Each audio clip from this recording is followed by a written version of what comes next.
उत्तरकाशी, खंड शिक्षा अधिकारी पंकज जी और यहाँ तमाम PM श्री राजकीय इंटर कॉलेज मोरी के अध्यापकगण और प्यारे बच्चों जो समर कैंप में हिस्सा ले रहे हैं।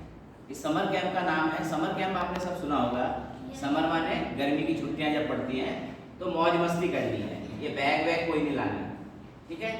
कोई बैग नहीं लाएगा, कोई आपकी परीक्षा नहीं होगी, कुछ नहीं होगा, केवल मजे करोगे, योगा करोगे, डांस करोगे। डांस किया आपने?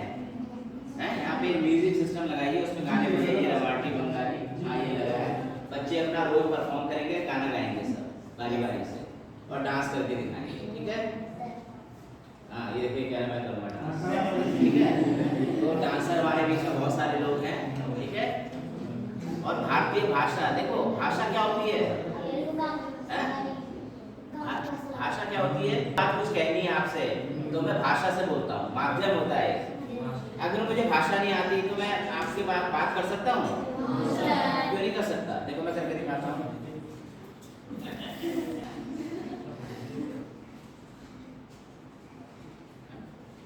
ठीक हो क्या? कई चीजें हम इशारों में करते हैं। अब जिस अगर बोलना नहीं आएगा, सुनने, तो मैं क्या करते हैं हम लोग? हाँ, मुंह बधिर के लिए एक अलग भाषा जिसको हम साइन लैंग्वेज करते हैं, है ना? साइन से 1 2, ये क्या बोला मैंने? 5 तो आपने कैसे समझ लिया? मैंने मुंह से तो नहीं बोला, ये बोला। तो भाषा क्या होती है?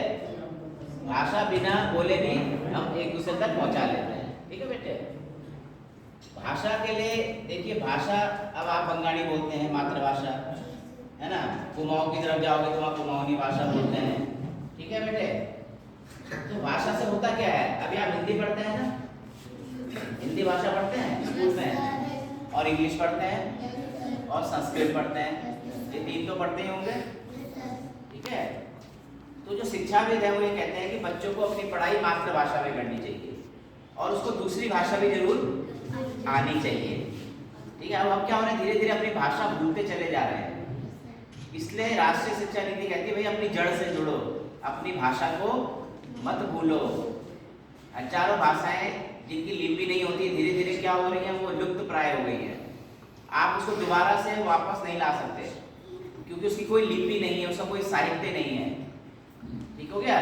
लेकिन जब तक आप बोलेंगे, जब तक ये भाषा जिंदा रहेगी और उसके बाद धीरे धीरे आने वाली जो पीढ़ी होंगी, आज से 50 साल बाद, 100 साल बाद, पता लगा किसी को भी रवाटी बोलना नहीं आता, केवल वो लिपि में, देवनागरी लिपि में ही लिखी रह जाएगी, फिर उसको बोलना बड़ा मुश्किल होता है। कोई भी चीज भाषा होती है वो बोलने से ही आती है, लिखने से नहीं आती। सबसे पहले आदमी क्या सीखता है?